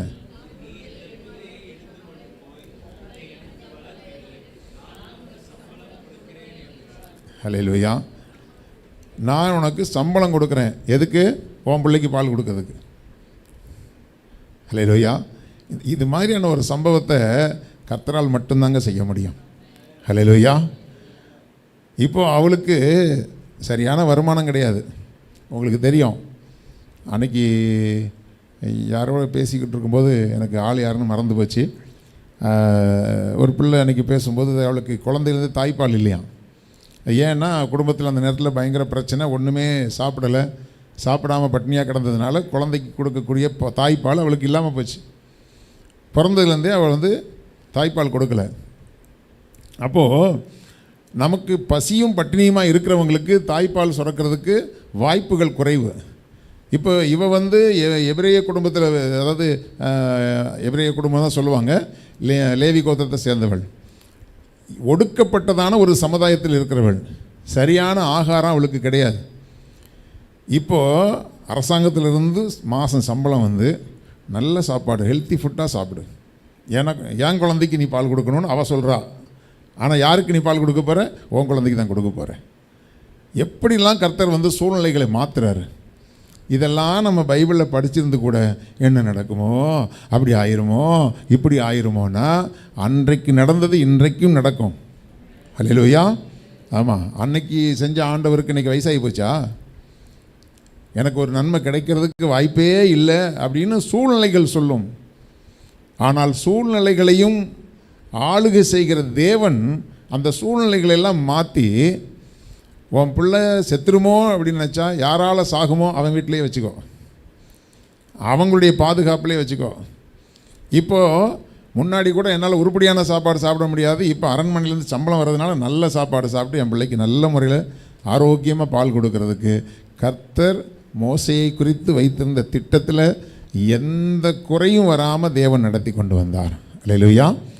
ஆண்டவர் உங்களுக்கு சொல்கிறது என்னென்னா, உங்களை குறித்து தேவன் வைத்திருக்கிற திட்டத்துக்கு எந்த பங்கமும் வராமல் கர்த்தர் உங்களை நடத்துவார். அல்லேலூயா. ஆமாம், இதெல்லாம் நீங்கள் வேதத்தை ஆராய்ஞ்சு பார்த்து ஆண்டவர் மோசைக்கு அப்படி பண்ணார், அவருக்கு இப்படி பண்ணார், இவருக்கு இப்படி பண்ணார். எப்போவுமே வேத வசனத்தை வாசிக்கும் பொழுது ஸோ வாட் அப்படின்னு கேட்பாங்க. அதனால் எனக்கு என்ன? இப்போது அதனால் எனக்கு என்ன? தாவீதை கர்த்தர் பாதுகாத்தார், அவரை பாதுகாத்துட்டு போகிறாரு. அதனால் எனக்கு என்னன்னா, தாவீதை பாதுகாத்த தேவன் என்னையும் பாதுகாப்பார். ஹல்லேலூயா. ஆமாம், ஒரு விதவையை போஷித்த தேவன் என்னையும் போஷிப்பார்.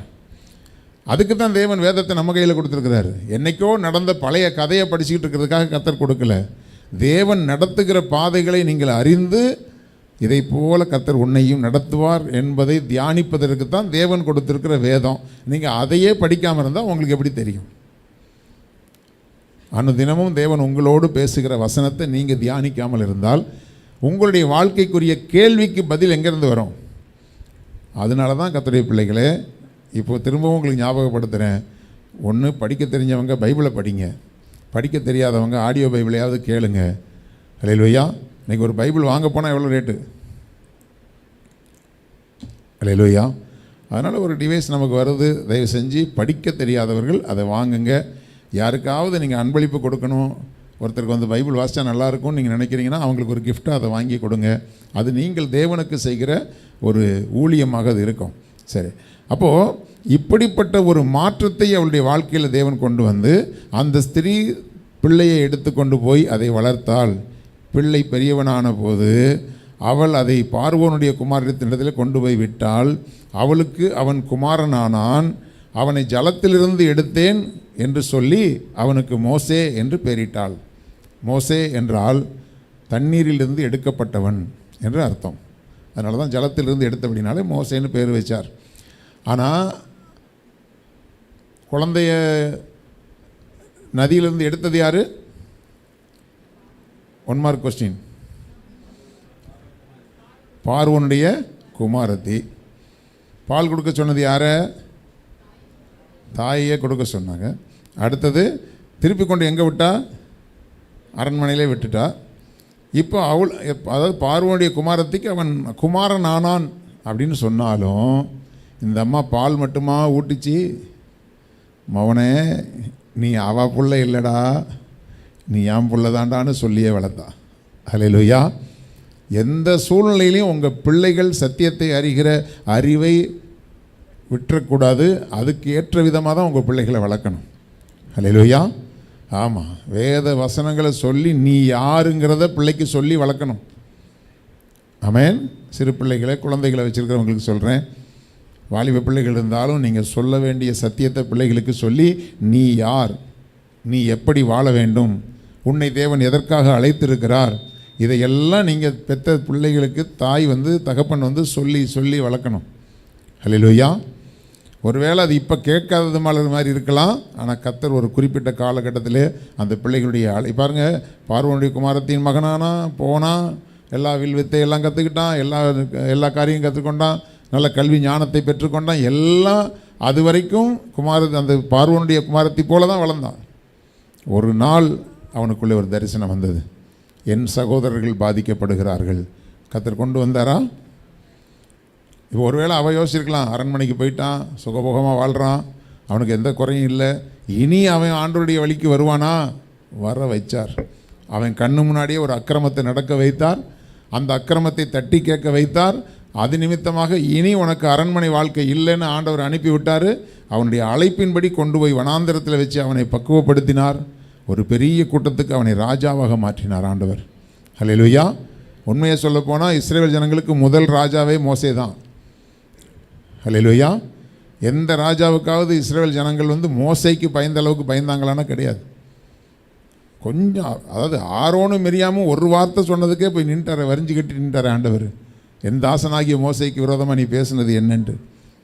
அந்த அளவுக்கு கர்த்தர் அவனோடு கூட முகமுகமாய் பேசுகிற தேவனாக இருந்தார். தேவனுடைய பிள்ளைகளை, உங்களை குறித்து வைத்திருக்கிற திட்டத்தை எத்தனை தடைகளை தாண்டியும் எத்தனை ஆபத்துகளை தாண்டியும் கர்த்தர் உங்களுக்காக வைத்திருக்கிற திட்டத்தை அவர் நிறைவேற்றி முடிப்பார். ஹல்லேலூயா. இதை நீங்கள் விசுவாசிச்சிங்கன்னா உங்களுக்குள்ள கர்த்தர் என்ன காரியத்தை குறித்து பேசுகிறாரோ அந்த காரியத்துக்காக தொடர்ந்து தைரியமாக ஜெபித்து கொண்டே இருங்க. ஹல்லேலூயா. இனி அவ்வளோதான் பாஸ்டர், இனி அதெல்லாம் நடக்காது பாஸ்டர், இனிமேல் அது வர வாய்ப்பே இல்லை பாஸ்டர், அதெல்லாம் விட்டுருங்க. இத்தனை ஆபத்துகள் இருக்குது, இதெல்லாம் கடந்து எனக்கு ஒரு நன்மை வருமா அப்படின்னா நிச்சயமாய் வரும். ஹல்லேலூயா. அப்போது ஆண்டவர் 3வது ஆபத்துலேயும் நமக்கு கற்றுக் கொடுக்குற ஒரு காரியம் என்ன அப்படின்னா, ஒரு நிதானமாக நம்ம டீல் பண்ண வேண்டிய காரியம். இப்போது மோசேயினுடைய தாய் நிதானமாக டீல் பண்ணதுனால அவளுக்கு நடந்த சம்பவம் என்ன? அவள் எதை இழந்து போவோம் என்று நினைத்தாலோ அதையே திரும்ப பெற்றுக்கொண்டாள் என்று சொல்லி பார்க்கிறோம். அதனால் தயவு செஞ்சு கர்த்தருடைய பிள்ளைகள் நிதானமாக இருக்கணும். தாவீதுக்கும் ஒரு சம்பவம் நடந்துச்சு. அது அந்த பகுதி எடுங்க, நான் அதை உங்களுக்கு ஞாபகப்படுத்த விரும்புகிறேன். 2 சாமுவேல் புஸ்தகம் 16வது அதிகாரம் 3வது 4வது வசனத்தில் நான் ஓரலாக உங்களுக்கு சொல்லிட்டு போகிறேன். இந்த நடந்த சம்பவம் பைபிள் வாசிச்சிருக்கிறவங்களுக்கு ரொம்ப ஈஸியாக தெரியும், வாசிக்காமல் இருந்தால் கொஞ்சம் நல்லாவே கவனிங்க. 2 சாமுவேல் 16:3 தாவீது தன்னுடைய மகனால் அப்சலோமால் துரத்தப்படுகிறான். அப்பொழுது இங்கே 3வது வசனம் பாருங்கள். அப்பொழுது ராஜா உன் ஆண்டவனுடைய குமாரன் என்கிற, அதாவது எப்படின்னா, அதாவது மலையிலேருந்து இறங்கி வர்றான். ஏன்னா எல்லா வசனத்தையும் சொல்ல நமக்கு நேரம் இல்லாததுனால நான் கொஞ்சம் வேகமாக நான் சொல்ல விரும்புகிறேன். ராஜா இப்போ போகிறாரு. இப்போது அவனோடு கூட சேர்ந்து அவனை நேசிக்கிறவர்களெல்லாம் போகிறாங்க. அப்படி போகும்பொழுது இந்த ஷீபாங்கிறவன் என்ன பண்ணுறான், அவன் நிறையா வெகுமதிகளோடு வரான். அப்படி வெகுமதிகளோடு வரும்பொழுது என்னப்பா இதுன்னு கேட்குறான். கேட்கும்போது சொல்கிறான், வாலிபர்களுக்கு எனக்கு அந்த வசனத்தை நான் கரெக்டாக பார்த்துக்கிறேன்.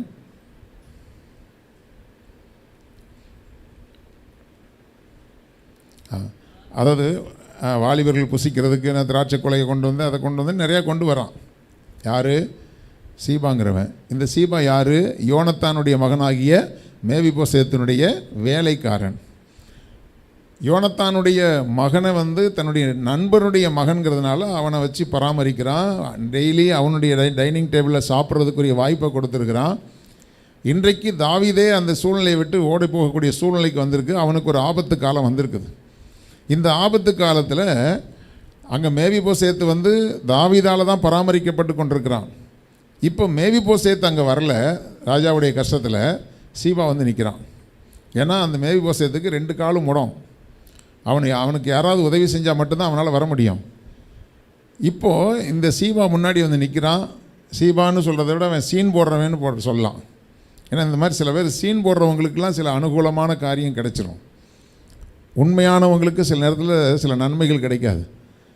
நீங்கள் சில கம்பெனிகளில் வேலை செஞ்சாலும் சரி, ஒரு சில ஓனர்கள்ட்ட நீங்கள் வேலை செஞ்சீங்கன்னா உங்களுக்கு தெரியும்.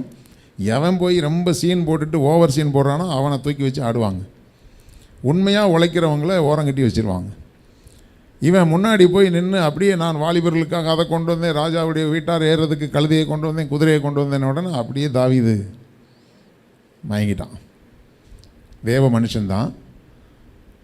அப்படிப்பட்ட ஒரு கர்த்தருக்கு பிரியமான ஒரு தேவ ஊழியன்தான். நான் உண்மையாகவே இந்த வேத பகுதியை நான் வாசித்து அப்படியே எனக்கு கண்ணீர் வந்துருச்சு. இப்படி ஒரு தேவனுக்கு பயந்த ஒரு ஊழியக்காரன் ஒரு ஆபத்து நேரத்தில் இப்படி ஒரு டென்ஷன் ஆகி ஒரு வார்த்தையை சொல்லுவானா பாருங்கள். அவன் சொன்ன உடனே அப்பொழுது ராஜா உன் ஆண்டவனுடைய குமாரன் என்க என்று கேட்டதுக்கு சீபா அவனுக்கு சொல்கிறான், அவன் எருசலேமில் இருக்கிறான். இன்று இஸ்ரவேல் வீட்டார் என் தகப்பனுடைய ராஜ்யத்தை என் வசமாய் திரும்ப பண்ணுவார் என்று சொல்லி சொன்னான்னு சொல்கிறார். ஏன்னா அவன் பெஞ்சமின் கோத்திரத்தான். சவுல் ராஜா பெஞ்சமின் கோத்திரத்தை சேர்ந்தவன். அவனுடைய வம்சம் வந்து இந்த மேவிபோசேத்து யோனத்தானுடைய மகன். அவன் சொன்னான், ஏன் இன்னைக்கு வந்து தாவீது துரத்தப்பட்டாருன்னு சொன்னால் கர்த்தர் மறுபடியும் எங்கள் குடும்பத்துக்கு இந்த ராஜ்யபாரத்தை திரும்ப கொடுப்பார் அப்படின்னு என்கிட்ட சொன்னான்னு இவன் சொல்கிறான். சொன்ன உடனே சொல்லிவிட்டு அப்பொழுது ராஜா சீபாவை நோக்கி மேவிபோசேத்துக்கு உண்டானதெல்லாம் உன்னுடையதாயிற்று என்றான். டக்குன்னு நிதானமே இல்லாமல் மேவிபோசேத்துக்கு என்னெல்லாம் நான் கொடுத்தேனோ அத்தனை நீ எடுத்துக்கப்பா, ஏன்னா நீ தான் ரொம்ப அன்புள்ளவன், நீ தான் உண்மை உள்ளவன், என்னை தேடி ஓடி வந்துட்ட. அவன் மேவிபோசேத்து வந்து கால் முடமானவனாச்சே, அவன் ஏன் வர முடியாமல் போனான் எதையுமே விசாரிக்கலை. தேவ பிள்ளைகளே, நமக்கு ஒரு போராட்டம் வந்த உடனே டென்ஷனில் எதையும் தயவு செஞ்சு பேசிடாதீங்க. எங்கள் அப்பா அடிக்கடி சொல்கிற அந்த வார்த்தையை கேள்விப்பட்டிருக்கிறேன். கோபத்துக்கு அறிவில்லாமல் இதை செஞ்சிட்டான். கோபத்துக்கு என்ன இல்லை, சத்தமாக சொல்லுங்கள். கோபத்துக்கு நீங்கள் கோபத்தில் பேசுகிற எந்த வார்த்தையும் அறிவோடு வராது. அதுக்கு பிறகு சொல்லுவாங்க, அன்னைக்கு நீ அந்த வார்த்தையை சொன்னீங்க, அன்றைக்கி அந்த வார்த்தையை சொன்னீங்க. இல்லை நான் கோபத்தில் சொன்னேன். கோபத்தில் என்ன வேணாலும் பேசிடுவியா கேட்பாங்களா இல்லையா? கோபத்தில் வந்து நீங்கள் கோபத்தில் தான் ஞானமாக பேசணும். வந்த கோபத்துக்கு அதாவது ராஜா கட்டளை போட்டாங்க, இனி அவனுக்குள்ளதெல்லாம் நீ எடுத்துக்கோ அப்படின்னா என்ன அர்த்தம்? அவனை அனாதையாக விட்டுருன்னு அர்த்தம். கடைசியில் அவன் போயிட்டான், போய் சொல்லியிருப்பான் கண்டிப்பாக, ராஜா சொல்லிட்டாரு உனக்குடைய எல்லாத்தையும் எடுத்துக்க சொன்னார்னு. இப்போ அவன் திரும்பி வரும்பொழுது சவுலின் குமாரனாகிய மேவிபோசேத்தும் ராஜாவுக்கு எதிர்கொண்டு வந்தான். இப்போ திரும்ப அப்சலோம் செத்து போனான். மறுபடியும் அவர் ராஜ்யபாரத்துக்கு உள்ளே வராரு. ராஜா திரும்பி வரும்போது இப்போ மேவிபோசேத்து எப்படியோ கஷ்டப்பட்டு வந்துட்டான். வந்த உடனே அதில் சொல்லப்படுற அந்த வார்த்தையை கவனிங்க. 19:24 எடுத்து வாசித்து பார்த்தீங்கன்னா, சவுலின் குமாரனாகிய மேவிபோசேத்தும் ராஜாவுக்கு எதிர்கொண்டு வந்தான்.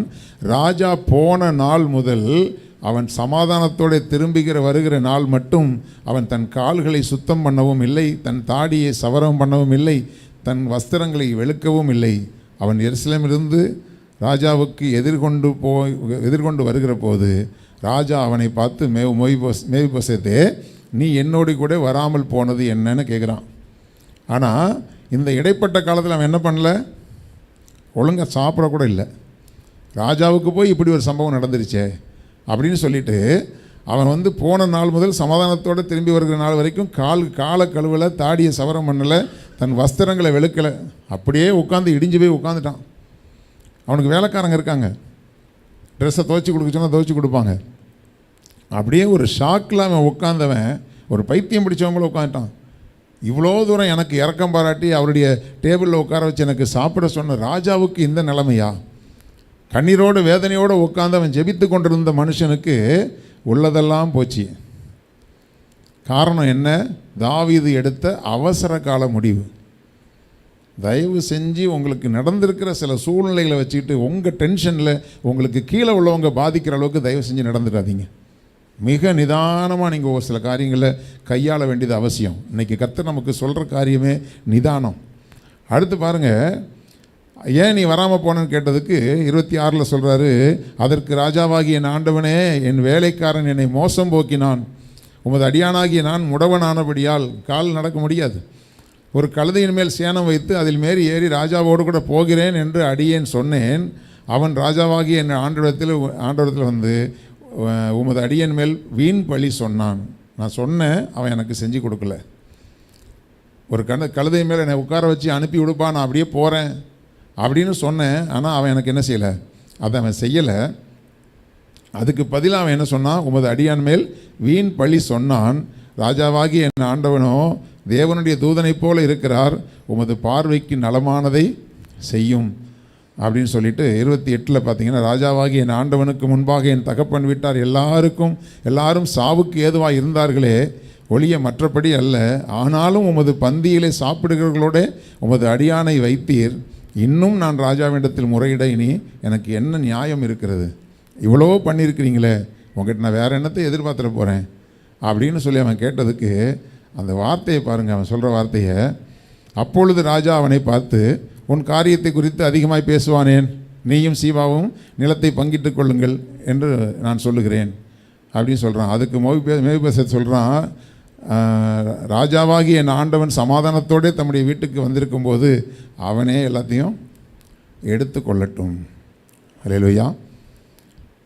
இதெல்லாம் சொன்னதுக்கு பிறகு கீழே உள்ள வசனங்களை நான் இப்போ கீழே வாசிமா. இல்லை அதான் இதை பற்றி அதிகம் பேசுவானேன். அதாவது அப்பொழுது 29 வசனம் பாருங்கள், அப்பொழுது ராஜா அவனை பார்த்து, உன் காரியத்தை குறித்து அதிகமாய் பேசுவானேன். இது ஓம் பிரச்சனைப்பா. ஒரே வார்த்தையில் அடிச்சிட்டான், அது ஓம் பிரச்சனை, இப்போ அதை பற்றி பேச எனக்கு டைம் இல்லை. அடுத்து பரிசிலா வந்துட்டார். அவர் இவருக்கு நிறையா உதவி செஞ்சவர். அந்த ஆளை பார்த்த உடனே இந்த ஆளை தூக்கி எறிஞ்சிட்டு போயாச்சு. பின்னாடி படித்து பார்த்தீங்கன்னா அவர் அதை பண்ணார் இதை பண்ணார், அதனால் அவனுக்கு முக்கியத்துவம் கொடுத்து போயிட்டான். சில ஆட்களுக்கு பார்த்திங்கன்னா எவ்வளவோ காரியங்களை நன்றியாக இருந்திருப்போம், இன்னொரு ஆள் கிடச்ச உடனே தூக்கி எறிஞ்சு போட்டு போயிடுவாங்க. அதுக்கப்புறம் விரோதமாக பேச ஆரம்பிச்சிருவாங்க. இதெல்லாம் நம்முடைய நாட்களில் நடக்கக்கூடிய ஒரு சம்பவம். நிதானம் இல்லாத ராஜாக்களினாலே அவங்களுக்கு கீழே உள்ளவங்களுக்கு பாதிப்பு. நீங்கள் நிதானம் இல்லாமல் நடந்தால் உங்கள் பிள்ளைகளுக்கு பாதிப்பு. நிதானம் இல்லாமல் அன்னைக்கு நடந்த சம்பவத்துக்காக நீங்கள் ஒன்றை பேசுவீங்க, அது நாளைக்கு உங்கள் பிள்ளைகளுக்குள்ளே பிரச்சனையாகிடும். அன்னைக்கு நடந்த பிரச்சனைக்காக ஒரு காரியத்தை நீங்கள் பேசுவீங்க, உங்களுடைய எதிர்காலமே பாதிக்கப்படக்கூடிய சூழ்நிலைக்கு போயிடும். தேவனுடைய பிள்ளைகளை, நிதானம் ரொம்ப முக்கியம். அல்லேலூயா. ஆமாம், நிதானமாய் நடக்கிற இடத்துல ராஜா பிரியமாக இருக்கிறார் என்று சொல்லப்பட்டிருக்கிறது. அப்போ அந்த நிதானத்தை இழந்து ஒருவேளை நீங்கள் சில காரியங்களை செஞ்சு குடும்பங்களுக்குள்ள குழப்பங்கள் வந்திருந்தா, இன்றைக்கு ஆண்டவருடைய சமூகத்தில் ஒப்பு கொடுங்க. ஆண்டவரே, ஆபத்து காலத்தில் நான் சோர்ந்து போய் என்னத்தையாவது ஒன்று பேசி ஏதாவது ஒரு பிரச்சனையை நான் உண்டாக்கிடக்கூடாது, என் மூலமாக ஒரு பிரச்சனை வரக்கூடாதுன்னு சொன்னால் நாம் நிதானத்தை கையாள வேண்டியது அவசியம். அல்லேலூயா. அந்த நிதானத்தை கர்த்தர் தருவாராக. ஆண்டவர் பாருங்கள், வையப்படும் பொழுது பதில் வையாமலும் பாடுபடும் பொழுது பயமுறுத்தாமலும் இருந்தார்னு சொல்லப்பட்டிருக்கிறது. அப்போது வையப்படுதல்னா திட்டுறது. திட்டும்போது உடனே பதிலுக்கு ஆண்டவர் திட்டியிருக்கலாம். பாடுபடும்போது பயமுறுத்தி இருக்கலாம். ஏன்னா தேவனுக்கு தெரியும், ஆண்டவருக்கு தெரியும், எல்லா வல்லமையும் அவர்கிட்ட இருக்குது. பயமுறுத்தி இருக்கலாம். ஒன்றுமே பண்ணலை, சாந்த குணமாக இருந்தார். அதனால் கர்த்தருடைய பிள்ளைகளை, எந்த சூழ்நிலையிலும் உங்களுடைய நிதானத்தை விட்டு விலகாதபடி ஜாக்கிரதையாக இருங்கள். நிச்சயமாய் கர்த்தர் உங்கள் மேல் பிரியமாக இருப்பார். அந்த ஆபத்து காலத்தில் எப்படி ஒரு மோசையினுடைய தாய் நிதானமாய் கையாண்டதினாலே அவள் பிள்ளையையும் இழக்கவில்லை, தேவ திட்டத்தையும் விட்டு அவள் மாறவில்லை. அப்படிப்பட்ட தெய்வம் இன்றைக்கும் நம்மோடு கூட இருக்கிறார். எத்தனை பேர் விசுவாசிக்கிறீங்க? அப்படியே கண்களை மூடி நாம் ஜெபிக்கலாம். ஹல்லேலூயா, ஹல்லேலூயா, ஹல்லேலூயா, ஹல்லேலூயா. ஆபத்து காலத்தில் நீ சோர்ந்து போவாயானால், ஹல்லேலூயா, ஹல்லேலூயா, உன் பலன் குறுகினது. ஹல்லேலூயா, ஹல்லேலூயா, ஹல்லேலூயா, ஹல்லேலூயா. ஸ்தோத்திரம், ஸ்தோத்திரம், ஸ்தோத்திரம், ஸ்தோத்திரம். எந்த ஆபத்துகளிலும் தேவனுடைய பிள்ளைகளை நிதானமாக இருங்க. ஹல்லேலூயா. பதட்டப்பட்டு எதையும் பேசாதீங்க. ஹல்லேலூயா, ஹல்லேலூயா. ஸ்தோத்திரம், ஸ்தோத்திரம். மோசே ஆண்டவருடைய வீட்டிலே எங்கும் உண்மை உள்ளவனாக இருந்தான். அவனைப் போல சாந்த குணம் உள்ளவன் இல்லை என்று ஆண்டவரே சாட்சி கொடுத்தார்.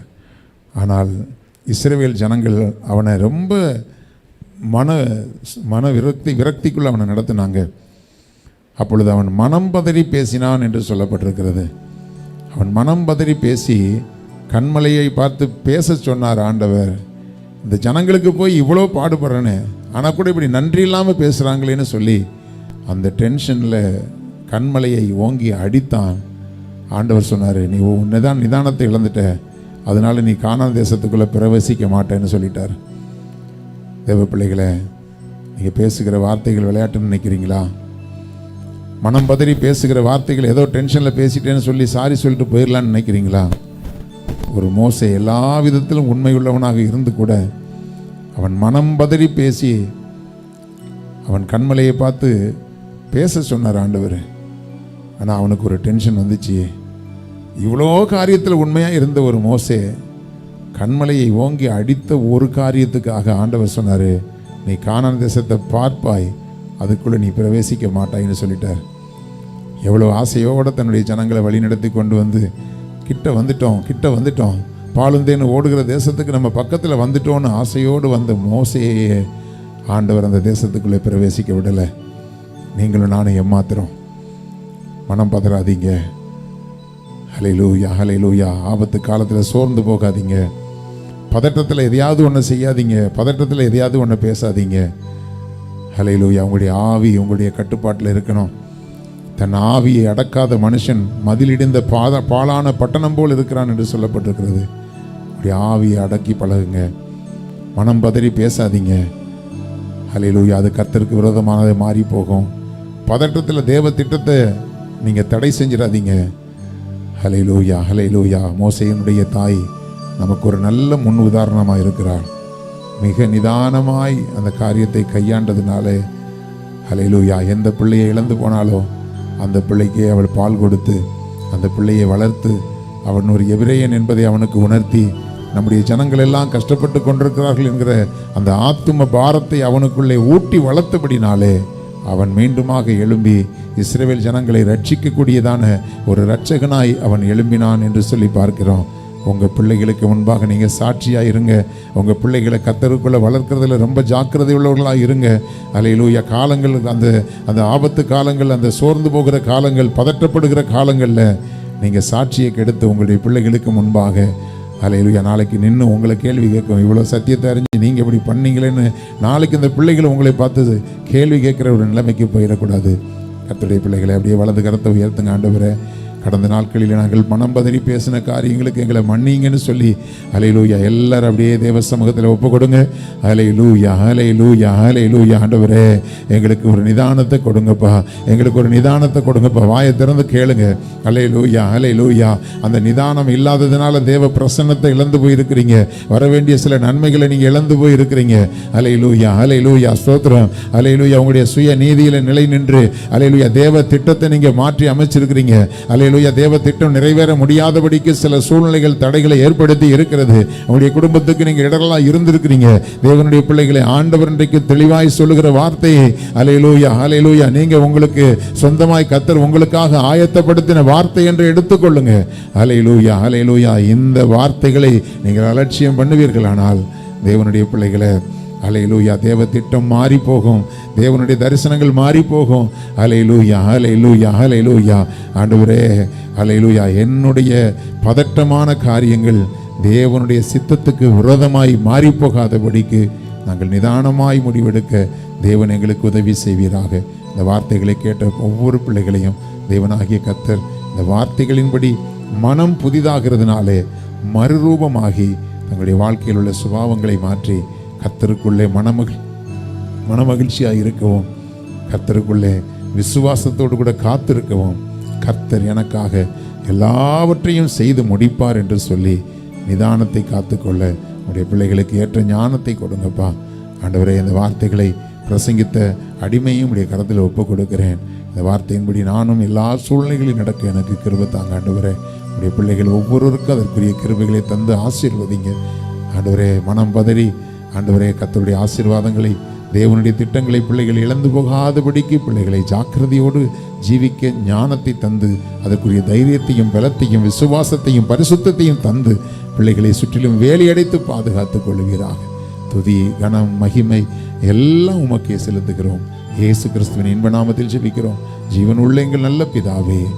சத்தமாக சொல்லுவோம், ஆமேன், ஆமேன். எல்லாரும் சேர்ந்து சொல்லுவோம், என் ஆத்துமாவே கர்த்தரை ஸ்தோத்திரி, என் முழுமே அவருடைய பரிசுத்த நாமத்தை ஸ்தோத்திரி. என் ஆத்துமாவே கர்த்தரை ஸ்தோத்திரி, கர்த்தர் செய்த சகல உபகாரங்களையும் மறவாதே.